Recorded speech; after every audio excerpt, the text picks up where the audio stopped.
విద్యార్థులారా, ఇదివరకటి సెషన్లో మనము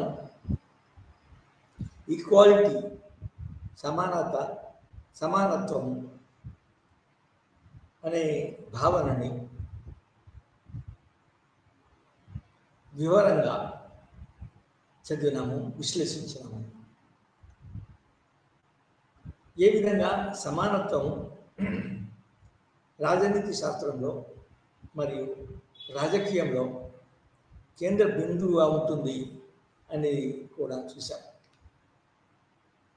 అయితే నిజానికి సమానత్వం యొక్క ప్రాముఖ్యతని అనేక విధాలుగా చూడొచ్చు. కానీ దాని దగ్గరికి పోయే ముందు దాని ప్రాముఖ్యతని కొంచెము ఒత్తి హైలైట్ చేసి చెప్పాల్సి ఉంది.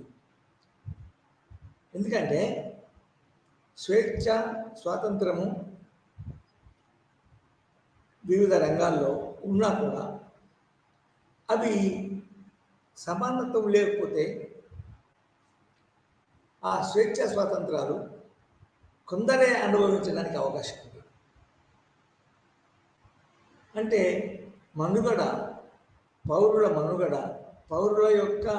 అందరి పౌరుల యొక్క మనుగడ ముందుకు సాగాలంటే, అందరూ సమాజంలోని అందరూ ముందుకు పోవాలంటే నిజానికి సమానత్వం అనేది చాలా, సమానత్వం ప్రిన్సిపల్ మెయింటైన్ చేయడం, సమానంగా అమలు చేయడం అనేది చాలా ముఖ్యంగా మనం పరిగణించాల్సి ఉంటుంది. అందుకొరకే సమానత్వం ఒక నార్మల్గా సామాన్యమైన భావనే కాకుండా ఒక విప్లవాత్మకమైన భావన, ఒక విప్లవాత్మక నినాదం అని చెప్పాలి. ఎందుకంటే ఆ విప్లవాత్మక భావన యొక్క ఆదర్శంగా తీసుకొని, లక్ష్యంగా తీసుకొని అనేక సమాజాల్లో అనేక మార్పుల కోసము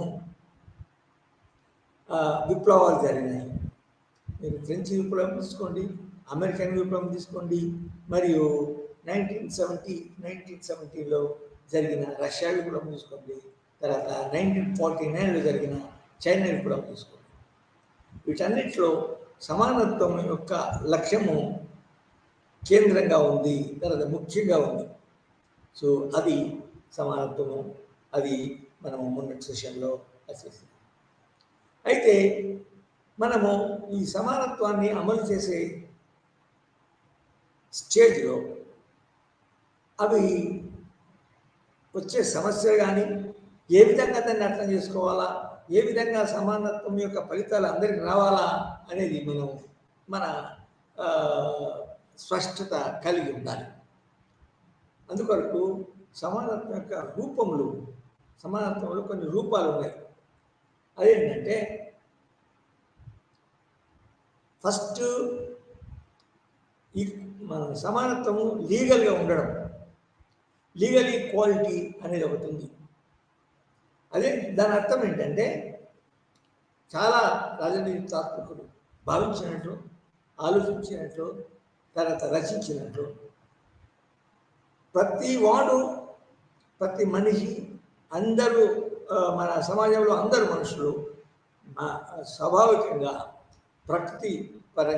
ప్రకృతికంగా సమానమే. Because all of them are human beings. అంటే వాళ్ళ యొక్క ఉద్దేశం ఏంటంటే అందరూ హ్యూమన్ బీయింగ్సే కాబట్టి అందరూ సమానమే. నెరవేర్చే టైంలో స్టేటు అనేది చట్టాన్ని అందరికి సమానంగా ఇంప్లిమెంట్ చేయాలి. చట్టం యొక్క లక్ష్యాలను అందరికీ వచ్చే, చట్టం యొక్క లాభాలు అందరికి సమానంగా ఉండేటట్టు చూడాలి. దాన్ని legal equality are equality before law. For example, మనం చూడండి, మన దేశంలోనే చూస్తే ఒక ఎమ్మెల్యే అయినా, ఒక సామాన్య మానవుడైనా కూడా చట్టం ముందు ఈక్వల్. అయితే ఆ చట్టం యొక్క ఫలితాలను అనుభవించడంలో, ఆ చట్టం యొక్క మన ఫలితాలను లేక జడ్జిమెంట్ను నీకు రావాలంటే సామాన్యంగా ఉదాహరణకి మనం ఒక లాయర్ని పెట్టుకోవాలి. లాయర్ పెట్టుకోవడానికి ఏం కావాలా? లాయర్ యొక్క సహాయము, లాయర్ యొక్క అసిస్టెంట్ కొరకు మనము అతనికి డబ్బులు కట్టాలి. కానీ legal, you are having equality before law, but you don't have enough amount, don't have equal resources, you don't have equal money compared to the other person. So సామాన్యమానికి మరియు ఎమ్మెల్యేకి ఎంపీకి మధ్యన లేకపోతే ధనవంతులకు మధ్యన చాలా ఆర్థిక అగాధం ఉంది, ఆర్థిక అసమానత ఉంది. కాబట్టి ఈక్వాలిటీ అవైలబిలిటీ ఉన్నా కూడా దాన్ని అనుభవించడానికి, దాన్ని అమలు చేసుకోవడానికి, దాని ద్వారా న్యాయం పొందడానికి ఈ ఆర్థిక వనరులు లేవు. కాబట్టి ఈక్వాలిటీ బిఫోర్ లా అనేది సమాజం కాదు, సరైనది కాదు, సరిపోయింది కాదు. సో అందుకొరకే ఈక్వాలిటీ ఆఫ్ ఆపర్చునిటీస్ అంటే ఈ ఆపర్చునిటీని మన వినియోగించుకోవడానికి, లీగల్ ఈక్వాలిటీని వినియోగించుకోవడానికి, దానికి అవకాశం ఉండడానికి ఈ ఆర్థిక సమానత్వం, ఆర్థిక వనరులు కూడా ఉండాల. దాన్ని ఏమంటారంటే ఈక్వాలిటీ ఆఫ్ ఆపర్చునిటీస్ కూడా ఈ రాజ్యం యొక్క బాధ్యత, సమాజంలో ఉన్న ప్రభుత్వం యొక్క బాధ్యత అని చెప్పవచ్చు. అదేవిధంగా ఆపర్చునిటీస్ ఉన్నా కూడా కొన్ని ప్రత్యేక సందర్భాల్లో దాని యొక్క ఫలితాలు అందరికీ సమానంగా రాకపోవచ్చు. Equality of opportunities, equalities of outcomes అంటే ఫలితాల సమానత్వం కూడా మనం చూడాలి. అంటే ఇన్ని అవకాశాలు ఇచ్చినా కూడా ఫలితాలు సమానంగా లేకపోతే అది కూడా మన లోపభూయిష్టమైన విధానాలు అనుకోవచ్చు. కాబట్టి equality before law, legal equality, రెండవది equalities of opportunities, and then equality of outcomes. అంటే ఉదాహరణకి మనం మన సమాజంలోని ఇండియాలో చూసుకుంటే మన భారత రాజ్యాంగంలో ఏం రాయబడింది అంటే ఈక్వాలిటీ ఆఫ్ ఆపర్చునిటీస్ ఉండాలని. అయితే ఈక్వాలిటీ ఆఫ్ ఆపర్చునిటీస్ ఉన్నంత మాత్రాన దాని యొక్క ఫలితాలు కూడా సమానంగా ఉండకపోవచ్చు. సో ఫలితాల సమానత్వం కూడా చాలా ముఖ్యమే. ఎందుకంటే ఆపర్చునిటీస్ ఉండగానే ఫలితాల యొక్క అవుట్కమ్స్, ఫలితాలు సమానంగా ఉండకపోవచ్చు. కాబట్టి అది కూడా మనం సెటిల్ చేయడానికి ప్రయత్నించాలి. సో ఇది సమానత్వం యొక్క భావాలు. అయితే నేను ఇందాక చెప్పినట్టు ఈక్వాలిటీ అమలు చేయడంలో, ఈక్వాలిటీని అమలు చేసే ప్రాసెస్లో, క్రమంలో అందరికీ ఈక్వాలిటీ యొక్క ఫలితాలు రావాలంటే ప్రభుత్వము అనేక ప్రయత్నాలు చేయాలి. పర్టికులర్గా, ముఖ్యంగా, ప్రత్యేకంగా మన ఏషియన్ సమాజాల్లో, ఏషియా ఖండంలో ఉన్న సమాజాల్లో నిజానికి సమాజాలు ఎట్లా ఉన్నాయంటే సమాజంలోని పౌరులు అనేక విధాలుగా అనేక రకాల వైవిధ్యత అనేది ఉంది. ఏం వైవిధ్యత అంటే సాంఘిక వైవిధ్యత, సాంఘిక అసమానతలు ఒకవైపు, తర్వాత ఆర్థిక వైవిధ్యత, ఆర్థిక సమానత్వాలు, తర్వాత సాంస్కృతిక వైవిధ్యత అంటే సాంస్కృతిక అసమానతలు ఉన్నాయి. సో ఈ ఆర్థిక, సామాజిక మరియు సాంస్కృతిక వైవిధ్యాలు ఉన్నప్పుడు నిజానికి వాటి యొక్క ఈ ప్రభుత్వం యొక్క మన వివిధ విధానాలు వీళ్ళు ఉపయోగించుకోవడానికి, సమానంగా ఉపయోగించుకోవడానికి, సరిగా ఉపయోగించుకోవడానికి అవకాశం లేదు. సో ఏషియన్ కంట్రీస్ అంటే అండర్ డెవలప్డ్ కంట్రీస్ అని ఉన్నారు. అంటే ఇప్పుడు డెవలపింగ్ కంట్రీస్ అంటున్నారు. ప్రత్యేకంగా ఇండియాని కూడా, ఇండియా అయితే డెవలప్డ్ కంట్రీ దగ్గర స్టేజ్కి వచ్చింది, అది వేరు. అయితే ఈ ఏషియన్ కంట్రీస్లలో ఈ సమానత్వం అనేది ఒక మన కష్టదాయకమైన విషయం. సమానత్వ విధానాన్ని అమలు చేయడంలో, రూపొందించడంలో ఒక కష్టదాయకమైన క్రమం అనొచ్చు, కష్టదాయకమైన మన పని అనొచ్చు. అయితే అటువంటి కష్టదాయకమైన పని, అటువంటి సమాజంలో వైవిధ్యత ఉన్నాలో, ఆర్థిక, రాజకీయ, సామాజిక చారిత్రకంగా వచ్చిన ఆర్థిక, సామాజికంగా అసమానతలు ఎప్పుడైతే ఉంటాయో వాటిని అధిగమించి ఒక స్టేజ్ ఇప్పుడు ఫర్ ఎగ్జాంపుల్ ఇప్పుడు ఏ విధంగా పూర్వపు చారిత్రక కారణాల వల్ల సమాజంలో కొందరు వెనుకబడడం వల్ల ప్రభుత్వం ఇచ్చిన రాజ్యాంగంలో రాయబడ్డ అనేక సంక్షేమ పథకాలు కానీ సంక్షేమ విధానాలు కానీ అందరూ సమానంగా వాటిని మన అనుభవించలేకపోతున్నారు, వాటి వల్ల లబ్ధి పొందలేకపోతున్నారు. సో అటువంటి వాటిని చేయడానికి చాలా రాజనీతి శాస్త్రజ్ఞులు, రాజనీతి కోవిదులు కొన్ని వ్యూహాలు చేశారు. కొన్ని ఈ ఈక్వాలిటీ అనే ప్రిన్సిపల్స్కి యాంత్రికంగా కాకుండా ఒక రేషనల్ పద్ధతిలో వాటికి ఈక్వాలిటీ అనే ప్రిన్సిపల్స్ అమలు చేయడం వల్ల వచ్చే ఫలితాలు అందరికీ ఒనగూడాలని కొన్ని వ్యూహాలు చేశారు. ఆ వ్యూహం ఏంటంటే preferential treatment, protective treatment or protective discrimination. First ఏంది మనం అర్థం చేసుకున్నాము, ఈక్వాలిటీ అయినప్పుడు 2-3 రకాల ఈక్వాలిటీస్ ఉన్నాయి కదా, అది డిస్క్రిమినేషన్ లేకుండా ఉండడము, ఒకే విధంగా అమలు చేయడము పాలసీలను దాన్ని అంటే కులమత భేదము, తర్వాత ప్రాంతీయ భేదం లేకుండా అందరికీ సమానంగా వచ్చేటట్టు చేయడము, అది ఈక్వాలిటీ అని. అయితే మరి అందరికీ సమానంగా అమలు చేసే క్రమంలో మనం ఎదుర్కొనే ప్రభుత్వము, స్టేట్, మనం సైద్ధాంతికంగా మాట్లాడితే స్టేట్ అనేది, రాజ్యం అనేది అనేక అడ్డంకులు, అంటే సమానత్వం యొక్క లక్ష్యాన్ని చేరుకోవడంలో అనేక అడ్డంకులు ఎదుర్కొంటుంది. ఎందుకంటే సమాజం అనేది చారిత్రకంగా ఒక తీరు లేదు. మన సమాజం కులపరంగా, మతపరంగా, ఆర్థిక పరంగా అనేక అసమానతలు కలిగి ఉంది. అనేక అసమానత్వాలను మన సమాజము గురి అయింది. అయితే అది కంటిన్యూ అవుతుంది. దానిలో మార్పు రావాలంటే సమాజంలో అందరూ ఈ సమానత్వపు స్వేచ్ఛ, స్వాతంత్రము, సమానత్వం యొక్క మన ఫలితాలను, లాభాలను పొందాలంటే ఒక ప్రత్యేకమైన ఒక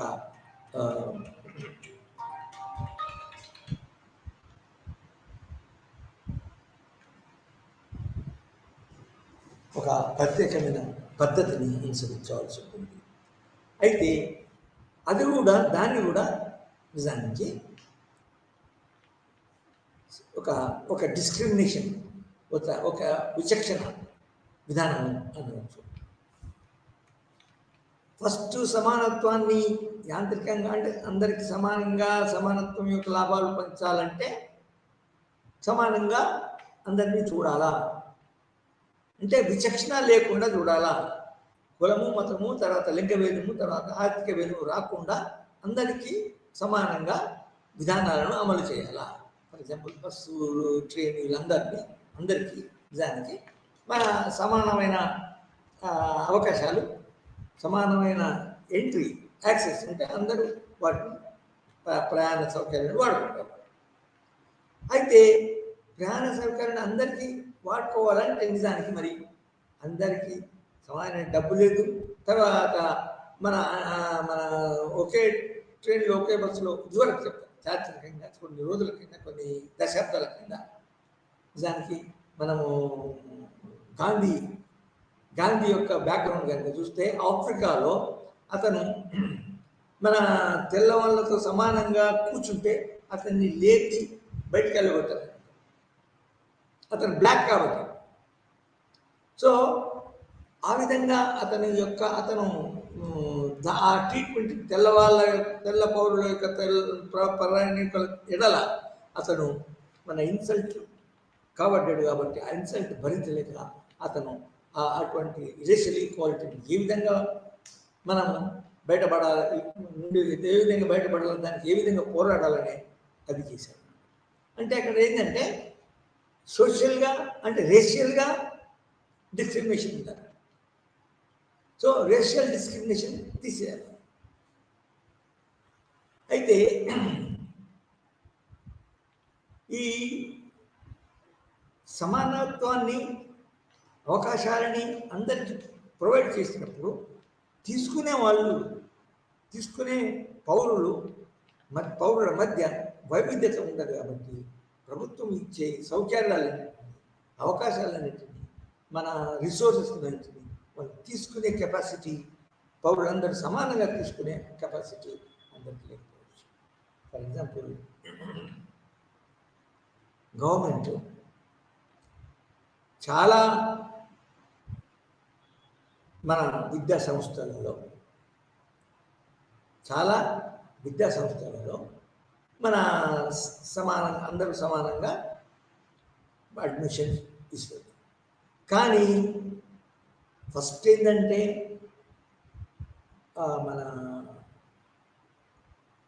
ఎగ్జామ్ పాస్ కావడానికి, ఎగ్జామ్లో ఉన్న మన సీట్ రావడానికి కావాల్సిన మెరిట్ రావడానికి అందరూ ఒకే విధంగా వాటిని మన అవకాశాలను అందిపుచ్చుకోలేరు.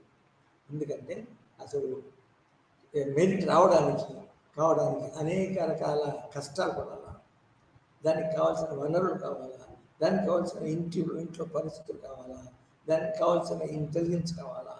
కానీ ఇటువంటి కావాల్సిన మన రిక్విజిటివ్ ఫీచర్స్లో రిక్విజిటివ్ పరిస్థితి ఏవైతే ఉన్నాయో అందరికి సమానంగా ఉండవు. కాబట్టి అందరికి సమానంగా ఉండవు కాబట్టి దానికి కావాల్సిన మెరిట్ని, కావాల్సిన మన కాంపిటీషన్ తట్టుకోలేదు. కాబట్టి ఏంటంటే ఆ కాంపిటీషన్ తట్టుకోవాలంటే నిజానికి కాంపిటీషన్ అట్లే పోతుంది. కాంపిటీషన్ తట్టుకోవాలంటే దానికి చారిత్రకంగా వెనుకబడ్డ అంటే సమానమైన కెపాసిటీస్, సమానమైన యోగ్యతలు లేని వాళ్ళు, చారిత్రక బ్యాక్గ్రౌండ్ సమాన పరిస్థితులు కాని వాళ్ళకు నిజానికి వాళ్ళకి ప్రత్యేకంగా ప్రిఫరెన్షియల్ ట్రీట్మెంట్ ఉండాలి. అప్పుడే సమాజంలో ఒకే వర్గం కాకుండా, కొన్ని వర్గాలే కాకుండా, కొన్ని మన గ్రూప్సే సమూహాలే కాకుండా అన్ని సమూహాలకి, అన్ని రకాల ప్రజలకి అవకాశాలు ఉంది, ముందుకు పోవడానికి అవకాశం ఉంటుంది. అంటే ఇక్కడ ఏంటంటే ఎడ్యుకేషన్ ఇన్స్టిట్యూషన్లో ఎవరికైతే పరిస్థితులు బాగలేవు, ఎవరికైతే చారిత్రకంగా వర్గమే వెంటబడుతుంది కాబట్టి వాళ్ళకు ప్రత్యేకంగా రికగ్నిషన్, ప్రత్యేక అవకాశం కలిగి ఇస్తే అంటే రిజర్వేషన్స్ అని, ప్రొటెక్టివ్ డిస్క్రిమినేషన్ అన్నమాట. రిజర్వేషన్ కల్పిస్తే వాళ్ళు ఇతరులతో సమానంగా ముందుకు పోవడానికి అవకాశం ఉంది. వాళ్ళు ఏం చేస్తారు, ఫర్ ఎగ్జాంపుల్ ఒకసారి ప్రత్యేకంగా రిజర్వేషన్ ద్వారా వచ్చి వాళ్ళు కొంచెం మన డబ్బులు సంపాదించడం, సాంఘిక పరిస్థితులు మెరుగుపరచుకోవడం వల్ల వాళ్ళు ఏం చేస్తారు, వాళ్ళ నెక్స్ట్ జనరేషన్ సంబంధించిన పిల్లలని వాళ్ళు డెవలప్ చేసి, ఏ విధంగా ఇదివరకు డెవలప్ అయిన వాళ్ళు ఏ విధంగా వాళ్ళ తమ పిల్లలను మంచి సాంఘిక పరిస్థితి, ఆర్థిక పరిస్థితి కలగజేసి ముందు పంపి జాబులు సంపాదించారో వాళ్ళు ప్రత్యేకంగా రిజర్వేషన్ ద్వారా మన ప్రత్యేకంగా అంటే కొంచెం మన ఎడ్యుకేషనల్ బ్యాక్గ్రౌండ్ ఉన్నా, అంత మెరిట్ రాకున్నా కూడా వాళ్ళకి ప్రత్యేకంగా అవకాశాలు ఇచ్చి వాళ్ళకి జాబ్స్ ఇవ్వడం వల్ల, సీట్లు ఇవ్వడం వల్ల వాటికి సీట్లు సంపాదించారు. అదేవిధంగా జాబ్స్లో కూడా అంతే. సో ఇటువంటి పద్ధతిని ఇది ఒక రకమైన విచక్షణే. కానీ ఈ విచక్షణ సందర్భం వేరు, ఈ విచక్షణ మన ఉద్దేశం వేరు, ఈ ఈ విచక్షణ లక్ష్యం వేరు. దీన్ని రివర్స్ విచక్షణ. ముందుగా ఏమనుకున్నాం, ముందు సమానత్వం యొక్క ముఖ్యమైన ఉద్దేశం ఏంటి, ముఖ్యమైన స్వభావం ఏంటంటే విచక్షణ ఉండకూడదు. సాంఘిక, ఆర్థిక, మన సంస్కృత, ప్రాంతీయ విధేలు లేకుండా అందరినీ సమానంగా చూడాలి అని అది బ్రాడ్గా మనము సమానత్వానికి ఇచ్చే అర్థం. కానీ ఆ బ్రాడ్గా సమానత్వం యొక్క అర్థానికి ఇచ్చి అమలు చేస్తే కనుక సమాజంలో మార్పు రావడానికి, సమాజంలో వెతకబడ్డ వాళ్ళకి మళ్ళీ అదే పరిస్థితి ఉంటుంది, వాళ్ళు ఇప్పుడు ముందుకు రారు. ఎందుకంటే ఈ యాంత్రికంగా మనం అమలు చేస్తున్నాం కాబట్టి, ఇదివరకే అంటే చారిత్రకంగా మొదటి నుంచి చాలా పెద్ద స్థాయిలో ఉన్న వాళ్ళు, చాలా సోషల్గా డెవలప్ అయిన వాళ్ళు, ఆర్థికంగా డెవలప్ అయిన వాళ్ళు, వాళ్ళే ముందుకు పోవడానికి, ఇంకా ముందుకు పోవడం కావచ్చు. కాబట్టి వెనుకబడ్డ సాంఘికంగా, ఆర్థికంగా, సాంస్కృతికంగా వెనుకబడ్డ వాళ్ళకి ప్రత్యేక సదుపాయాలు కల్పిస్తే వాళ్ళు ముందుకు పోయి, వాళ్ళ యొక్క వర్గం ముందుకు పోయి ముందుకు పోవడానికి ఫ్యూచర్లో అవకాశాలు ఉంటాయి. ఇది నిజానికి ఒక రకమైన విచక్షణే. కానీ ఈ విచక్షణ ఏమంటుందంటే ప్రొటెక్టివ్ డిస్క్రిమినేషన్. మనం నిజానికి ఏమవుతుందంటే సంవర్ధక విచక్షణ, లేకపోతే మన సంక్షేమాత్మక విచక్షణ అని మనం చెప్పవచ్చు. ప్రొటెక్టివ్ డిస్క్రిమినేషన్, పాజిటివ్ డిస్క్రిమినేషన్ అంటే ఇంకా రకరకాల మన పదాలు ఉన్నాయి, రకరకాల టర్మ్స్ ఉన్నాయి. సో కానీ అన్నిటి యొక్క లక్ష్యం ఒకటి, అన్నిటి యొక్క భావం ఒకటి. ఎట్లా అంటే మనకి అమెరికా చూసుకోండి. అమెరికాలో అఫర్మేటివ్ యాక్షన్ అంటే, అమెరికాలో సామాన్యంగా చారిత్రకంగా ఏమైందంటే తెల్లవాళ్ళు చాలా అభివృద్ధి అయ్యారు. తెల్లవాళ్ళ సంఖ్య ఎక్కువ ఉంది, తెల్లవాళ్ళు చాలా చారిత్రాత్మకంగా, సాంఘికంగా, మన సంస్కృతిగా ముందున్నారు. అదే నల్లవాళ్ళు, నీగ్రోలు చాలా వెనుకన్నారు. పర్టికులర్గా అది స్లేవ్ సొసైటీ నుంచి వచ్చిందని. స్లేవ్ సొసైటీ వచ్చినా కూడా వాళ్ళకి మన స్వతంత్రం పొందిన తర్వాత కూడా వాళ్ళు సమాజంలో అలానే ఉన్నారు. సమానమైన హక్కులు ఉన్నాయి వాళ్ళకి, సమాన పౌరసత్వం ఉంది, సమానమైన ఓటు హక్కులు. కానీ వాళ్ళకి సామాజికంగా, ఆర్థికంగా పరిస్థితులు లేవు, కావాల్సిన కెపాసిటీస్, యోగ్యతలు లేవు. సో ఉదాహరణకి మనము ఒక ఫంక్షన్లో అందరికి సమానం అని భోజనాలు పెడతారు, స్వీట్లు పెడతారు, మన బిర్యానీ పెడతారు, మాంసాలు రకాలు పెడతారు. కానీ వాళ్ళు వచ్చే వాళ్ళు గెస్ట్లు, తర్వాత మన వీళ్ళు చుట్టాలు ఎవరైతే ఉన్నారో వాళ్ళందరూకి నిజానికి వాళ్ళకు తిని ఎంజాయ్ చేసే కెపాసిటీ లేనిది దానికి వాళ్ళు దాని యొక్క ఫలితాన్ని అనుభవించలేరు. సో డైజెస్టివ్ కెపాసిటీ, తినే కెపాసిటీ, ఎంజాయ్ చేసే కెపాసిటీ అనేది చాలా ముఖ్యం. వాళ్ళు మన ఫంక్షన్ చేసేవాళ్ళు, పెళ్ళి కానీ ఇది దానిలో ఫంక్షన్ చేసేవాళ్ళు అందరికీ సమానంగా ఈ టేబుల్స్ మీద పెట్టినా కూడా ఎవరైతే ఉన్నారో పర్టికులర్ వృద్ధులు కానీ, తర్వాత మన కెపాసిటీ లేని వాళ్ళు మాత్రం తప్పకుండా దాన్ని ఎంజాయ్ చేయాలి. అదేవిధంగా మన ప్రభుత్వము, రాజ్యం ఇచ్చే ప్రయోజనాలు, సౌకర్యాలు కూడా వాళ్ళకి ఎవరైనా ఇస్తారు. సౌకర్యాలను కూడా ఎవరికైతే యోగ్యత ఉందో, ఎవరికైతే కెపాసిటీ ఉందో వాళ్ళు వాటిని సమానంగా, అంటే సమాన యోగ్యత కూడా, సమానమైన యోగ్యతలు కూడా ప్రభుత్వం పెంపొందించారు. ముఖ్యంగా అమర్త్య సేన్ మన ఇండియన్ నోబెల్ ప్రైజ్ ఎకనామిక్స్లో నోబెల్ ప్రైజ్ విన్నర్ అని దాన్ని బాగా ప్రతిపాదించాలి. ఫర్ ఎగ్జాంపుల్ కేరళ ఎందుకు అభివృద్ధి చెంది అని అతను చెప్పాడంటే, కేరళలో ఎడ్యుకేషనల్ ఆపర్చునిటీస్ అందరికీ సమానంగా వచ్చేటట్టు ప్రత్యేకంగా అనేక సందర్భాల్లో మన కేరళ పౌరులు, పర్టికులర్గా పిల్లలు సమానమైన ఎడ్యుకేషన్ వచ్చేటట్టు చూశారన్నమాట. సో సమానమైన యోగ్యతలు అనేది చాలా ముఖ్యమైనది. సో ఇక మళ్ళీ మనం ఈ ఇంకా స్పష్టత మనం చేకూర్చుకోవాలంటే ఏంటంటే, ఇది ప్రిఫరెన్షియల్ ట్రీట్మెంట్ అనేది చాలా ముఖ్యమైన విధానంగా మన ఈ ఆధునిక మన డెవలపింగ్ కంట్రీస్లో మన ప్రభుత్వం, రాజ్యం భావించడం జరిగింది.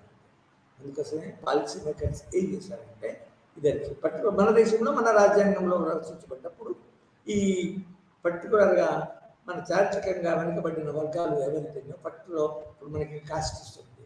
కాస్ట్ సిస్టంలో ఎట్లా ఉంది? బ్రాహ్మణ క్షత్రియ వైశ్య శూద్ర కులాలలో కులాన్ని మన పౌరులు తర్వాత సమాజంలో వ్యక్తులు విభజింపబడ్డప్పుడు వాళ్ళు శూద్రుల కంటే చిన్నగా అవతలిగా తక్కువగా చూడబడిన వాళ్ళు మన హరిజనులు, తర్వాత మాదిగ వీళ్ళందరూ అంటరాని వారిగా ఉండాలన్నారు. నిజానికి కులం యొక్క భాగం కూడా కాదు వాళ్ళు. సో వాళ్ళు మరియు మన చారిత్రకంగా ట్రైబ్స్, తెగలు అడవులలో జీవించి, అడవులలో వాళ్ళ మనుగడ సాగించి, అడవులలో ఉండి వాళ్ళ ఒక రకమైన నాగరికత గలవారిగా అన్ని విధాల ఒక ప్రత్యేకంగా నాగరికత విధాలు కలిగిన వారిగా వాళ్ళు అయి ఉన్నారు, బ్రతికారు. తర్వాత మన స్వాతంత్రం వచ్చిన తర్వాత కూడా ఉన్నారు. సో ఈ విధంగా సోషల్గా మన సమాజం నుంచి అవతల ఉన్న వాళ్ళు, మన భౌగోళికంగా మన ప్రాంతీయ డిఫరెంట్గా దూర ప్రాంతాలు, తర్వాత అడవి ప్రాంతాలు, గుట్టల ప్రాంతాలలో ఉన్నవాళ్ళు వాళ్ళు ఆటవికులు అంటారు. సో ఎస్సీలు, ఎస్టీలకి ఈ ఎస్టీలు ఏదైతే ఉన్నారో మన సమాజంలో వాళ్ళు ప్రత్యేకంగా ఒక వెనుకబడ్డ వారిగా గుర్తించారు. సో వాళ్ళు చారిత్రకంగా వాళ్ళు వెనుకబడ్డారు కాబట్టి వాళ్ళు ప్రభుత్వం ఈ సౌకర్యాలు అందరికి సమానంగా ఇచ్చినా కూడా, పంచినా కూడా, చూపెట్టినా కూడా వాళ్ళు యోగ్యత లేని వాళ్ళు. ఎస్టీలు యోగ్యత కెపాసిటీ అంటారు. యోగ్యత అంటే సంక్షేమంలో ఇది వాళ్ళు చెప్పినట్టు తినే చేతగానో డైజెషను ఏదో ఉంటేనే మనం తింటాం కదా. అదేవిధంగా మన సౌకర్యాలని మనం కెపాసిటీ, ఆర్థిక కెపాసిటీ కావచ్చు, సాంఘిక కెపాసిటీ కావచ్చు, ఇంకొక కెపాసిటీ కావచ్చు, అవి సమానంగా ఉంటేనే అవి మనం సౌకర్యాలను అనుభవించగలుగుతాం. సో ఆ విధంగా ప్రత్యేక సౌకర్యాలను కలిగించడం రాజ్యాంగం ద్వారా చేయబడింది. అంటే ఎస్టీలకి ప్రత్యేకంగా రాజకీయ రంగంలో మరియు మన విద్యారంగంలో, తర్వాత ఉద్యోగ రంగంలో వాళ్ళకి ప్రత్యేకంగా మన నష్టపరిహారం లెక్క, హక్కు లెక్క వాళ్ళకు కలిగించడం జరిగింది. అందుకొరకే మన ఇప్పుడు చాలామంది ఈ 6-7 దశాబ్దాలలో ఈ రాజ్యాంగ వసతులు, సౌకర్యాలు, ప్రత్యేక రక్షణ, దీన్ని మన రిజర్వేషన్స్ ఏమంటారు, ప్రత్యేకంగా కల్పించిన సౌకర్యాలు కాబట్టి ప్రత్యేక రక్షణలు వాళ్ళకు కలిగించడం జరిగింది. అందుకొరకు రాజ్యాంగంలో, మన రాజ్యాంగంలో అయితే వేరే రాజ్యాంగంలో కూడా ఆ విధంగా ప్రత్యేక రక్షణ కలిగించారు. అయితే ఈ ప్రత్యేక రక్షణ ఏ విధంగా కలిగించారు అంటే, పర్టికులర్గా రాజ్యాంగపరంగా ఎస్సీలకు ఒక కమిషనరేట్ ఏర్పాటు చేశారు. అదేవిధంగా ఎస్టీలకి ఒక కమిషనరేట్ ఏర్పాటు చేశారు. ఇది రాజ్యాంగబద్ధమైన commission for protection and welfare of the ఎస్సీస్ and ఎస్సీస్ ఒకటి, ఎస్టీస్ ఒకటి. సో ఈ విధానం ఎక్కడి నుంచి వచ్చింది అంటే, ఇప్పుడు మనం అనలైజ్ చేసింది, అర్థం చేసుకుని ముఖ్యంగా ప్రొటెక్టివ్ డిస్క్రిమినేషన్, పాజిటివ్ డిస్క్రిమినేషన్, సంవర్ధక విచక్షణ. Positive discrimination.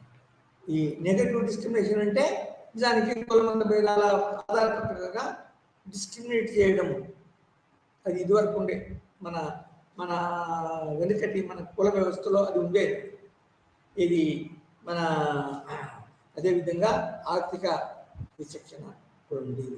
దాన్ని ఆర్థిక విచక్షణ మొత్తం ప్రపంచం మొత్తం మీద వేరే వేరే స్టేజ్లలో ఉండే ఆర్థిక విచక్షణ అంటే ఆర్థికంగా అనగారిన వర్గానికి అసలు మన కొన్ని దేశాల్లో మన మోడర్న్ యూరోపియన్ దేశాలలో కూడా నిజానికి వాళ్ళకి ఓటు హక్కు, అతను రాజకీయ అధికారాలకు సమానంగా లేకపోయింది.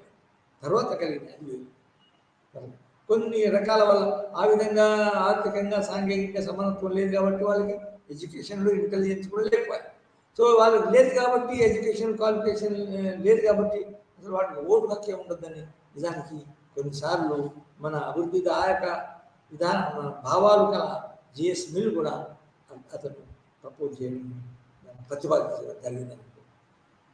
లేకపోతే ఏమవుతుందంటే సమాజంలో ఉన్న వివిధ డిఫరెన్సెస్, భేదాలు ఉంటే ఆ భేదాల ప్రకారం భేదాలు ఉన్నా కూడా ఆ భేదాలను పరిష్కరించకుండా, ఆ భేదాలను పోగొట్టకుండా మీరు సమానత్వం బట్టి లీగల్ ఈక్వాలిటీ, నామినల్ ఈక్వాలిటీ కనుక ఉపయోగిస్తే అందులో ఉన్న మన ఇదివరకే డెవలప్ అయిన సమూహాలు, ఇదివరకే డెవలప్ అయిన పౌరులు మళ్ళీ ఇంకా ముందుకు పోవడానికి అవకాశం ఉంటుంది. మరియు ఇదివరకు వెనుకబడ్డ వర్గాలకి వీళ్ళ మీద పెద్ద అగాధం ఏర్పడి నిజానికి అది కూడా విప్లవానికి, సంక్షోభానికి దారితీయడానికి అవకాశం ఉంది. ఎందుకంటే పూర్తిగా వెనుకబడ్డ వాళ్ళు అలాగనే ఉంటే వాళ్ళ యొక్క సంఖ్య కూడా డెవలప్ అయితే నిజానికి వాళ్ళు దాన్ని ఓర్చుకోలేరు. దాన్ని మనము డెవలప్ కాదు. వాళ్ళు ఒకవైపు ఇంకో వాళ్ళు బాగా డెవలప్ అయ్యారు, మొత్తం నుంచి అదే విధంగా డెవలప్ అవుతున్నారు. మనం ఎప్పుడు డెవలప్ కావాలా? మనం డెవలప్ కావాలంటే ఇప్పుడున్న ప్రభుత్వం, ఇప్పుడున్న విధానాన్ని మార్పు రావాలా అని వాళ్ళు ఆ పరిస్థితికి వ్యతిరేకంగా విప్లవం తీసుకెళ్ళడానికి అవసరం ఉంటుంది, లేకపోతే ఎదుర్కోవడానికి పోరాటం చేయడానికి అవకాశం ఉంటుంది. కాబట్టి మా ఒక కొత్త పద్ధతి అనేది అవసరమైంది. ఉదాహరణకి మనం ఇప్పుడు చెప్పుకున్న ప్రొటెక్టివ్ డిస్క్రిమినేషన్. అయితే ప్రొటెక్టివ్ డిస్క్రిమినేషన్ వివిధ మనం ఇప్పుడు ఏం చెప్పుకున్నామో మన భారత రాజ్యాంగం ప్రకారంగా, చట్ట ప్రకారంగా, రాజ్యాంగం అంటే చట్టాలు, రాజ్యాంగం అంటేనో రాజ్యాంగంలో సామాన్యంగా ఏం చేస్తారంటే బ్రాడ్గా రాస్తారు విధానాలు, చాప్టర్స్, ప్రిన్సిపల్స్ రాస్తారు. ఇది భాగాలు ఉన్నాయి. మన భారత రాజ్యాంగంలో కొన్ని భాగాలు ఉన్నాయి, కొన్ని చాప్టర్స్ ఉన్నాయి.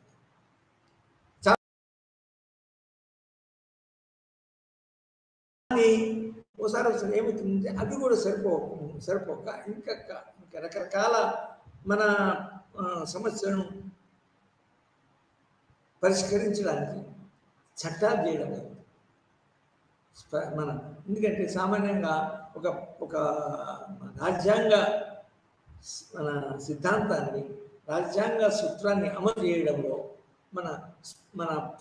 అమలు చేయడంలో ప్రొసీజరు, పాలసీలు చేయడంలో అనేక సమస్యలు వస్తాయి. సో ఆ సమస్యలనే ఒక చట్ట రూపంలో పెడితే మనం అనుకున్న ఫలితాలు రావడం. దాన్ని ముఖ్యంగా చట్టాలని మనం రాజ్యాంగం రాసిన తర్వాత కూడా మనకి 100 దాటిపోయిన మన రాజ్యాంగ సవరణలు.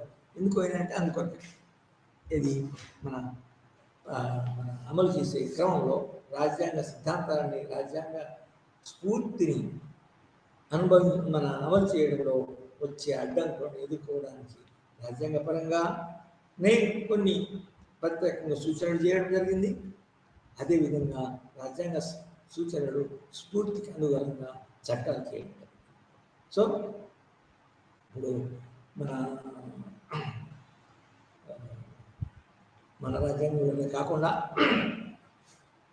ఇప్పుడు అమెరికన్ రాజ్యాంగంగా చూస్తే చాలా మన సందర్భాల్లో అనేక రంగాల్లో మన చారిత్రకంగా అక్కడ వెనుకబడ్డ స్లేవ్ జాతి, నిగురు జాతి ఏదైతే ఉన్నదో వాళ్ళను జనసామాన్యానికి అందరిలో కలిసిపోవడానికి, అందరితో సమాన సాంఘికంగా ఉండడానికి, అందరితో సమానంగా ముందుకు పోవడానికి, వాళ్ళకు పూర్తిగా చారిత్రకంగా వెనుకబడ్డ బ్లాక్స్కి, బానిస మన సమూహాలకి ప్రత్యేకంగా హక్కులు ఇవ్వడం జరిగింది.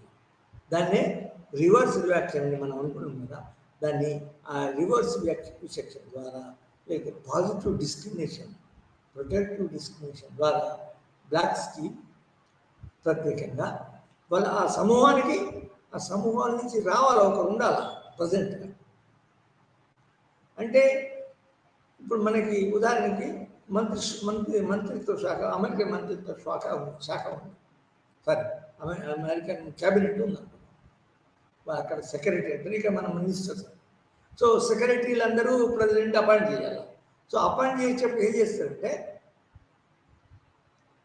ఏ కండిషన్స్ కావాలన్నా, యోగ్యతలు కావాలన్నా, నేర చరిత్ర లేకుండా ఉండాలన్నా అన్నీ కాకుండా ఇంకో పెద్ద కండిషన్ ఏం పెడతారంటే, కొందరి సెక్రటరీస్ని బ్లాక్స్ నుంచి కూడా తీసుకోవాలని షరతు పెడతారు. రాజ్యాంగంలో ఉన్నది కూడా. ఇది కొన్నిసార్లు కోర్టు కూడా మన ప్రత్యేకంగా బ్లాక్స్కి అవకాశాలు ఇస్తే దానికి వ్యతిరేకంగా కోర్టు పోతుంది. ఎవరైతే కోర్టు పోయారో, పిటిషన్ పెట్టారో, అది మన అప్పటి ప్రెసిడెంట్ ఆ విధంగా మన బ్లాక్స్ని స్పెషల్గా అపాయింట్ చేసి సెక్రటరీగా అపాయింట్ చేసుకున్న సెక్రటరీ మన ప్రెసిడెంట్ అవుతున్నా అతను నెగ్గాడని, అతను అనుసరించిన విధానాన్ని సుప్రీంకోర్టు సపోర్ట్ చేస్తుంది. సో దాన్ని నిజానికి అమెరికాలో ఏమంటారంటే అఫర్మేటివ్ యాక్షన్,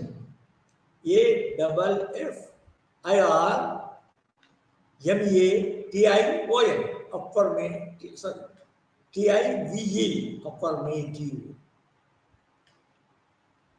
యాక్షన్, ACTAI. ఇది అమెరికాలో చాలా పాపులర్ అయిన అది. తర్వాత ఆ విధంగా నేను నా పార్టీకి ఓటేసి నన్ను ఎన్నుకుంటే ఈ విధంగా మన బ్లాక్స్ ఉన్న సంక్షేమ పథకం ఏదైతే ఉందో అది చూసా తప్పకుండా అమలు చేస్తాను. దానికి అది అమలు చేయకుంటే అతనికి ఓట్లు వేయాలన్నాడు బ్లాక్స్. సో అదేవిధంగా బ్లాక్స్ను ప్రత్యేకంగా సమర్థించే పార్టీ కూడా ఉంది, లీడర్స్.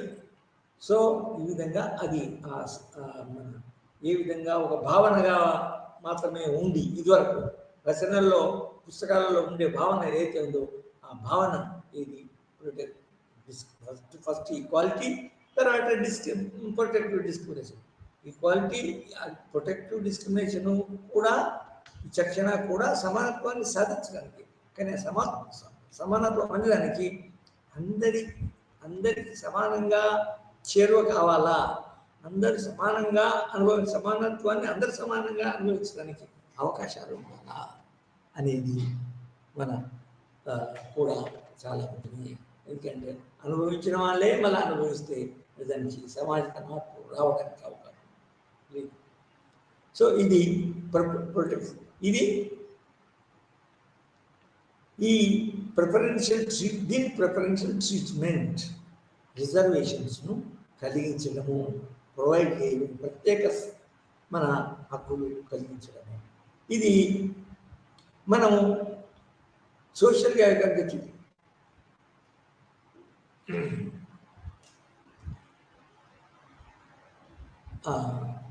సోషల్గా మనము కనుక మన సాంస్కృతిక, సాంఘిక, ఆర్థిక రంగాలను చూస్తే మన దేశంలో మన రాజ్యాంగం ప్రకారం, ఇప్పుడే అనుకున్న ప్రకారము ఎస్సీలు ప్రత్యేకంగా మన బెనిఫిట్ కావడానికి సౌకర్యాలు ఇవ్వబడ్డారు. అదేవిధంగా లింగపరంగా చూస్తే తర్వాత మన బయలాజికల్గా పుట్టుకతో వచ్చిన మన అయోగ్యంగా ఉండే కొందరు వ్యక్తులు ఉన్నారు. వాటిని వికలాంగులు అంటారు, హ్యాండిక్యాప్. సో హ్యాండిక్యాప్ కూడా వాళ్ళ ఇంటెలిజెన్స్ ఉంది, తర్వాత అన్నీ ఉన్నాయి, కానీ వాళ్ళు ఫిజికల్గా హ్యాండిక్యాప్ అవ్వడము, లేకపోతే మన చూపు పరంగా వికలాంగులు ఉండడము, తర్వాత ఇంకా ఏ పరమైన ఒక జాబ్ ఉందనుకోండి, ఫర్ ఎగ్జాంపుల్ లెక్చరర్ జాబ్ ఉంటుంది. లెక్చరర్ జాబ్ కావాల్సింది ఏంటి? మైండ్ కావాలా, తర్వాత మాట్లాడడానికి యోగ్యత కావాలి. కానీ ఒక అతను గుడ్డిగా లేకపోతే హ్యాండిక్యాప్డ్ కనుక అయితే నిజానికి అయి ఉంటే నిజానికి మైండ్ ఆలోచించి చదవడానికి, ఎందుకంటే మైండ్ చదవడానికి తర్వాత మైండ్ కావాలా, తర్వాత మైండ్ చెవులు కావాలా. సో చెవులు మైండ్ ఉన్నవాడు గుడ్డివాడైనా కూడా చదవడానికి, తర్వాత మన రాయడానికి, పుస్తకాలు రాయడానికి అవకాశం ఉంది. కాబట్టి అతను వికలాంగుడు, వేరే విధంగా వికలాంగుడైనా కూడా, కాళ్ళు పోవడం కానీ చేతులు పోయినా కానీ, మన కళ్ళు లేకున్నా కూడా అతనికి ప్రత్యేకంగా సదుపాయాలు ఇవ్వడం జరుగుతుంది. దానికి మనం అతనికి ఉన్న కొన్నిసార్లు వాళ్ళు వేరే మన కొన్ని లోపాలు ఉన్నప్పుడు ఆ లోపాలను పూరించుకోవడానికి తమ ఉన్న మైండ్ని, తర్వాత ఉన్న తెలివిని, తర్వాత నోరు, తర్వాత ఇతర యొక్క మన యోగ్యతలు ఉన్నాయో ఆ యోగ్యతలను వాళ్ళు మ్యాక్సిమంగా ఉపయోగించుకుంటారు. ఫర్ ఎగ్జాంపుల్ బ్లైండ్స్ చాలా ఇంటెలిజెంట్ ఉంటారు, చాలా మంచిగా మాట్లాడతారు, దానికి కొందరు చాలా మంచిగా పాడతారు, గాయకులు ఉన్నారు. సో వాళ్ళని ఆ విధంగా డెవలప్ చేయాలంటే ప్రభుత్వం ఏం చేయాలా? వాళ్ళకి ప్రత్యేక సదుపాయాలు వికలాంగులకి. అందుకోసం మన భారత రాజ్యాంగంలోను, తర్వాత భారత ప్రభుత్వము, తర్వాత రాష్ట్ర ప్రభుత్వాలు చేసిన అనేక చట్టాల్లో, అనేక విధానాల్లో నిజానికి వికలాంగులకి ప్రత్యేకంగా మన రిజర్వేషన్, ఇది పాజిటివ్ డిస్క్రిమినేషన్ పాలసీని మనం అమలు చేసి రూపొందించి వాళ్ళకు సౌకర్యాలు, ప్రత్యేక సౌకర్యాలను కలిగించింది. సో అందువరకే అందువల్లనే మనకి ఇప్పుడు సమాజంలో చూసారు, వాళ్ళకి ప్రత్యేకంగా రిజర్వ్ చేయకపోతే, కొన్ని పోస్టులు రిజర్వ్ చేయకపోతే, మళ్ళా 3 పోస్టులనే అనుకోండి ఒక రిక్రూట్మెంట్లో, ఆ 3 పోస్టులకు ఆ వికలాంగులు అందరూ దానికి పోటీ చేస్తారు. మళ్ళీ వికలాంగులు అందరికీ రావాలని ఏం లేదు, ఎందుకంటే పోస్టు సామాన్యంగా లిమిటెడ్ ఉంటాయి కాబట్టి ఎప్పుడైనా. సో ఆ వికలాంగులు ఏం చేస్తారు? ఆ 3 పోస్టులకు పోటీ చేసి ఆ వికలాంగులకు మళ్ళా మధ్యన ఎవరైతే తెలివిగా వాళ్ళు ఉంటారో, పర్ఫార్మెన్స్ మంచిగా ఉంటుందో వాళ్ళు ఆ జాబ్స్ పొందుతారు. సో ఇది వికలాంగుల గురించి. అది వైకల్యము ఇటువంటిదనే కానీ ఆ వైకల్యము నిజానికి పనిచేయడంలో మన అడ్డు రాకూడదు. ఒక వైకల్యం కలిగిన వ్యక్తి చూపు పరంగా వైకల్యం కలిగి ఉండొచ్చు, తర్వాత నడక పరంగా వైకల్యం కలిగి ఉండొచ్చు, కానీ మన మాట్లాడే పరంగా, స్పీచ్ ఇవ్వపరంగా, లెక్చర్స్ ఇవ్వపరంగా, లేకపోతే మన పాటలు పాడే పరంగా, సంగీతం నేర్చుకునే సంగీతము, మన కచేరీలు ఇవ్వడం పరంగా మాత్రం అతను వికలాంగుడు కాదు, మెదడు రూపంలో వికలాంగుడు కాదు. అందుకొరకే చాలామంది విజ్ఞులు, సైంటిస్టులు ఏమన్నారంటే, అసలు మనిషిలో ముఖ్యమైన అవయవము లేకపోతే ఇంపార్టెంట్ కాంపోనెంట్ ఏంటంటే mind capacity to the rational, మన బాగా ఆలోచించడము, తర్వాత తెలివి కలిగి ఉండడము. ఆ తెలివి అనేది మెదడులో ఉంటుంది, కళ్ళల్లో ఉండదు, కాళ్ళల్లో ఉండదు అని మన ఆర్క్, ఒక ఫ్రెంచ్ రచయిత, శాస్త్రజ్ఞుడు అన్నాడు. సో అందరూ మైండ్గా వెళ్ళేది చాలా ముఖ్యంగా ఉంది. వికలాంగులు కానీ, స్త్రీ పురుషులు కానీ, స్త్రీలు కానీ, వాళ్ళు ఈ యొక్క కార్యకారణ భేదాన్ని తెలుసుకునే వాళ్ళు, తర్వాత ఇంత మేధాశక్తి పరంగా వాళ్ళు సమానులే కాబట్టి వాళ్ళు ఇతరులకి, స్త్రీలు కానీ వికలాంగులు కానీ ఇతరులకి సమానంగా చూడబడాలా, వాళ్ళకి అవకాశాలు ఇవ్వబడాలా అని చెప్పారు. ఓకే, సో అది వికలాంగుల యొక్క సంక్షేమం, వికలాంగులకు సమానత్వం, వికలాంగులకు సమానంగా మన ఈ అభివృద్ధి తర్వాత అవకాశాలు ఇవ్వడం అనేది జరుగుతున్నారు. అదేవిధంగా చాలా చారిత్రకంగా ఇంకొక ముఖ్యమైన వర్గము కూడా ఉంది, వెనుకబడ్డ వర్గం. అదే స్త్రీలు. మానవతాపరంగా వాళ్ళు సమానులే, మరియు మన అనేక రంగాల్లో వాళ్ళు అనేక విధాలుగా వాళ్ళు సమానమైన ఇది కలిగి ఉన్నారు, యోగ్యతలు కలిగి ఉన్నారు. కానీ వాళ్ళు స్త్రీ కాబట్టి చారిత్రకంగా ఏం జరిగిందంటే, ఈ ముఖ్యంగా పితృస్వామ్య వ్యవస్థ లేకపోతే పురుషాధిక్యత ఆలోచనలు, రచనలు మరి ఇతర వాటికి మన గురి అయి మన ఇతర వాటికి ప్రభావితమై నిజానికి కొన్ని సమాజాలలో పురుషాధిక్యత సరి అయినది, న్యాయమైనది, స్త్రీలు పురుషులకి సమానులు కారు స్వభావసిద్ధంగా వాళ్ళు నిజానికి పురుషులకు సమానంగా కారు అనే ఒక సిద్ధాంతం ఏర్పరిచి ఆ సిద్ధాంతానికి అనుగుణంగా చాలా శతాబ్దాల పరంగా ఈ స్త్రీలను అణిచివేయడం జరిగింది. ఎంతవరకు అనేది ఏమిటంటే, స్త్రీలే అనుకుంటారు అన్నట్టు, నేను పురుషులకు సమానంగా కాదు, నేను పురుషుల ముందు మాట్లాడకూడదు, పురుషుల విధంగా ఆలోచించకూడదు, ఎప్పుడైనా తల వంచుకొనే ఉండాలి, పురుషులను ఎదిరించి వాదించి వాళ్ళ యొక్క భావనలు తప్పు ఒప్పు అని మనము కొన్నిసార్లు ఏమైందంటే, స్త్రీలు విద్యకే సరిపోరు, విద్యను మనం గడించడానికే అర్హులు గారని కూడా వ్రాయడం జరిగింది.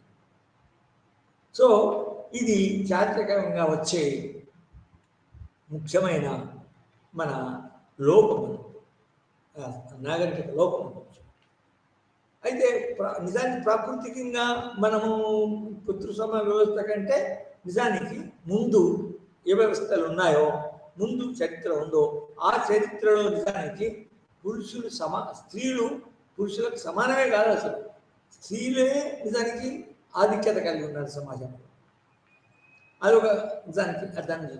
అయితే వస్తు నాగరికత అభివృద్ధి చెందిన కొద్దీ తర్వాత పురుషుడు స్త్రీ మీద ఆధిక్యత సంపాదించాలనే కొన్ని వ్యవస్థలను ఏర్పరచడం. ఉదాహరణకి పెళ్లి, మ్యారేజ్, ఫ్యామిలీ మ్యారేజ్ నిజానికి ఈ పురుషాధిక్యతను మన పోషించి మన అమలు చేసే వ్యవస్థ. ఈ పురుష వ్యవస్థలో మ్యారేజ్ వ్యవస్థలో స్త్రీ భార్య భర్తకి అణిగిమణిగి ఉండాలా, భార్య చెప్పినట్టు ఉండాలా అని. సో చారిత్రకంగా ఈ విధంగా పురుషాధిక్యత వల్ల స్త్రీలు అసమానంగా ఉండాలి. కాబట్టి మన దేశంలో కానీ మన స్వాతంత్రం రాకముందు చారిత్రకాత్మకంగా మన దేశంలో కానీ తర్వాత కొన్ని శతాబ్దాల కింద మోడర్న్ యూరోపియన్ కంట్రీస్లో కూడా ఈ పురుషాధిక్యత ఉంది.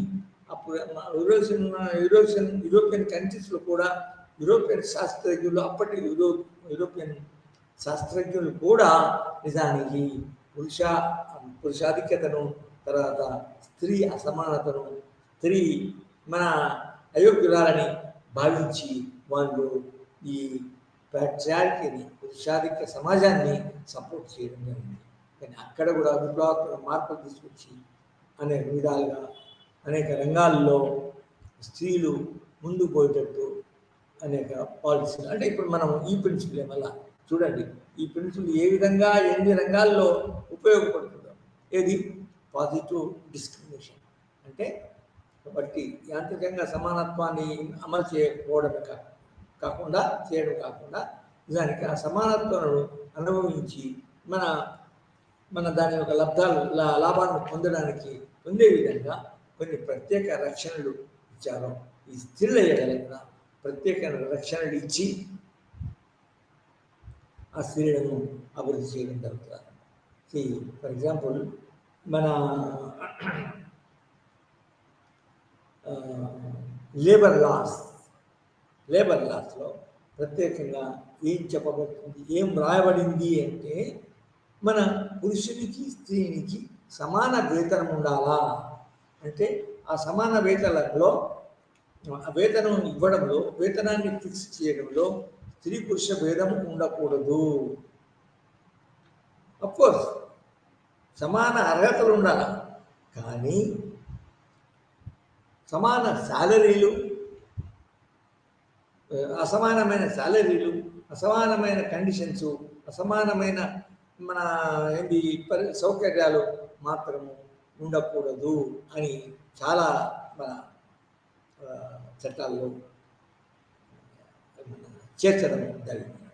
ఉదాహరణకి మన లేబర్ లాస్ ఏం చెప్తారంటే స్త్రీకి పురుషుడికి, ఫర్ ఎగ్జాంపుల్ చూసారు కదా మన గవర్నమెంట్ పర్టికులర్ గవర్నమెంట్ షాప్స్ కానీ, గవర్నమెంట్ మన ఆఫీసెస్ కానీ, గవర్నమెంట్ కార్పొరేషన్, గవర్నమెంట్ మన స్థాపించబడి ప్రోత్సహించబడిన కార్పొరేషన్స్ కానీ అందులో అసమానత్వము ఉండకూడదు.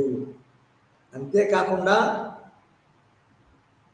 స్త్రీలు మానసికంగా సాంస్కృతికంగా మన ఈ అసమానత్వం సరైనదే అని భావించి అని తప్పుగా ఆలోచించుకొని వాళ్ళు వెనుకబడ్డారు కాబట్టి వాళ్ళకు ప్రత్యేకంగా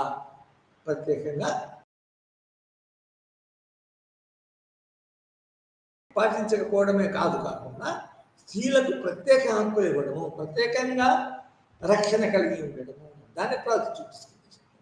ఫర్ ఎగ్జాంపుల్ మన ఎన్టీ రామారావు ఏం చేశాడంటే ఆర్టీసీలో బస్సు కండక్టర్ కావడానికి ఇదివరకు స్త్రీలకు అవకాశం ఉండే కానీ తక్కువ ఉండదు. అయితే అతను ఏం చేశాడు, 8% రిజర్వేషన్ పెట్టాడు ఉద్యోగాలలో, ఆర్టీసీలు కూడా, ఇతర ఉద్యోగాలలో కూడా, ఆర్టీసీలు కూడా. చూడండి ఇప్పుడు చాలా పల్లెటూరులో కానీ పట్టణాల్లో కానీ చాలా బస్సులలో నిజానికి మీకు మన స్త్రీ కండక్టర్స్ ఉంటారు, స్త్రీ బస్సులు. స్త్రీ నిజానికి మన డ్రైవర్ కూడా కావచ్చు, కానీ చాలామంది రావడం లేదు, మళ్ళీ రిజర్వేషన్స్ అది సో కండక్టర్ రంగంలో మాత్రం వాళ్ళకి రిజర్వేషన్స్ ఇవ్వడం వల్ల చాలామంది ముందుకు వస్తున్నారు. అదే ఇతర శాఖలలో కూడా నిజానికి స్త్రీలకు ప్రత్యేకంగా మనకి మన రక్షణలు, పాజిటివ్ డిస్క్రిమినేషన్ రక్షణలు, రిజర్వేషన్స్ కల్పించడం. సో ఈ విధంగా మనము అనేక రంగాలలో ఈ పాజిటివ్ డిస్క్రిమినేషన్ ఇవ్వడం వల్ల ఈక్వాలిటీ అనే సైద్ధాంతిక భావన, నినాదము అనేది సక్సెస్ఫుల్గా ఇంప్లిమెంట్ అయింది. లేకపోతే మనం యాంత్రికంగా దాన్ని ఇంప్లిమెంట్ చేస్తే ఏమవుతుందంటే శారీరకంగా యోగ్యత లేని వాళ్ళు దానికి నిజానికి కొన్ని విషయాలలో వెనుకబడ్డ వర్గాలు, సోషల్గా వెనుకబడ్డ వాళ్ళు దాన్ని ఆశించడం కూడా జరగదు అన్నట్టు. మాకున్న పరిస్థితి సరిపోతుంది, మేము రాజకీయ నాయకులంగాము, మేము ఆర్థికంగా పెద్దగా బిజినెస్ మ్యాన్ కానక్కర్లేదు మాకు అని వాళ్ళు ఆశించడం కూడా జరగదు వాళ్ళు. కానీ ఎప్పుడైతే ప్రత్యేక రక్షణలు ఉన్నాయో, రిజర్వేషన్స్ ఉన్నాయో, అదే ఇది మనము అమలు చేయబడి మనకే కేటాయించబడినది కాబట్టి మనము ముందుకు పోయి మనకు కేటాయించిన రక్షణను ఉపయోగించి మనము ఆ పదవులను సాధించి ఇతరులకి నిజంగా సమానంగా ఉండేటట్టు, ఇతరుల కింద ఉండి సాంఘికంగా ఆర్థికంగా కింది స్టేజ్లో ఉండి మన అనేక రకమైన నష్టాలను భరించకుండా ముందుకు పోవచ్చు అని భావించడం జరుగుతుంది. సో నిజానికి మనము ఇక్కడ ఎట్లా చూస్తున్నామంటే డిస్క్రిమినేషను ఉండవచ్చు, కానీ ఎందుకు ఉంటుంది అంటే అది సమానత్వం యొక్క మన ముఖ్య లక్ష్యాన్ని చేరడానికి పాజిటివ్ డిస్క్రిమినేషన్, తర్వాత సంవర్ధక డిస్క్రిమినేషను, మన సంక్షేమాత్మక విచక్షణ ఉండడము సబబైందని మనము నిజంగా ఈ చర్చ ద్వారా, ఈ అనాలిసిస్ ద్వారా నిజానికి నేర్చుకున్నాం. సో ఇది నిజానికి మా ఆధునిక అన్ని కంట్రీస్లో లేదు. తర్వాత ముఖ్యంగా మన ఆఫ్ఘనిస్తాన్లో స్త్రీలు పురుషులకు సమానంగా అవకాశాలు కలిగి లేరు. స్త్రీలు చదువుకోనవుతుంది అక్కడ. తాలిబాన్ ప్రభుత్వము ఏం చేస్తుందంటే స్త్రీలు సమానంగా అభివృద్ధి బయటికే రాకుండా చేస్తుంది, చదువుకోకుండా చేస్తుంది. తర్వాత సమాజంలో ఉన్న అనేక అవకాశాలని, అనేక ప్రయోజనాన్ని మన అందిపుచ్చుకోకుండా చేస్తుంది. అదేవిధంగా మన ముస్లిం కంట్రీస్లో కూడా అవి మన స్త్రీలు నిజంగా మన వెనుకబడి ఉన్నారు. పురుషులకి సమానంగా పనులు అభివృద్ధి చెందడం లేదు. సో ఈనాడైనా కానీ majority of the countries, majority సమాజాల్లో మాత్రము నిజానికి ఈ ప్రొటెక్టివ్ డిస్క్రిమినేషన్ ఉంది. ఎక్కడెక్కడ అవసరమో అక్కడక్కడ అమలు చేయబడింది. ఏ దేశాల్లో అవసరమో ఆ దేశాల్లో అవసరం చేయబడింది. దానికి ఆ విధంగా చూస్తే నిజానికి మన సోషలిస్టులు ఏమన్నారు అంటే, మార్క్స్ తర్వాత వీళ్ళు ఏమన్నారంటే, నిజానికి వచ్చి డిస్ట్రిబ్యూషన్ ఆఫ్ బెనిఫిట్స్ కూడా సరిపోదు. మన డిస్ట్రిబ్యూషన్ ఆఫ్ బెనిఫిట్స్ ఇచ్చినా కూడా దాని యొక్క ఫలితాలు అనేటివి నిజానికి రాకపోవచ్చు.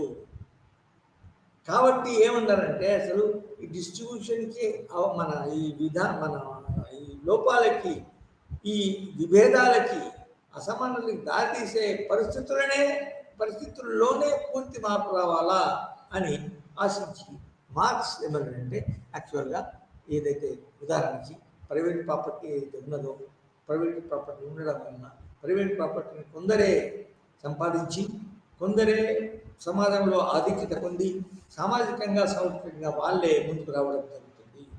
అదే అందువల్ల ప్రైవేట్ ప్రాపర్టీనే అతను దాన్ని ఎలిమినేట్ చేయాలా, మన రిమూవ్ చేయాలా, తీసివేయాలా, అబాలిష్ చేయాలా అని చెప్పాడు. అబాలిష్ చేసి ప్రాపర్టీ మీద సామూహిక మన స్వాతంత్రము, ఓనర్షిప్, సామూహిక మన ఇది అధికారము ఉండేటట్టు, పొజిషన్నెస్ ఉండేటట్టు అతను ప్రతిపాదించాడు. ఆ ప్రతిపాదనతోని రష్యాలో 1917లో విప్లవం జరిగింది అక్టోబర్లో.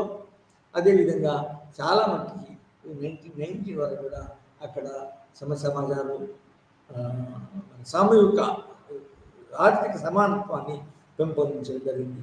1990 తర్వాత మళ్ళీ రష్యాలో మళ్ళీ వేరే మార్పులు వచ్చినాయి, అది వేరు. కానీ వాళ్ళు మార్క్సిస్టులు, కమ్యూనిస్టులు వాళ్ళు దానికి అసమానత మూలమైన ఆర్థిక అసమానత్వాన్ని తీసేయడానికి ప్రయత్నం చేశారు. సో ఈ విధంగా మనము నిజానికి అసమానత్వం యొక్క తీరుతెన్నులు, మన సమానత్వ భావన యొక్క మన విప్లవాత్మక పాత్ర ఎట్లా ఉంటుందో నేర్చుకున్నాము. అదేవిధంగా సమానత్వాన్ని సాధించడంలో అనేక అడ్డంకులు, అనేక మన వైవిధ్యాలు ఉండడం వల్ల ఆ సమానత్వాన్ని సాధించడానికి ఏం చేయాలా, ఏం చేస్తే బాగుంటుంది, ఏ పద్ధతులు ఉన్నాయి, వాటిని కూడా మనము చర్చించడం జరిగింది. So I think you have understood the importance, centrality of the concept of equality and how it has been achieved in different countries. Thank you very much.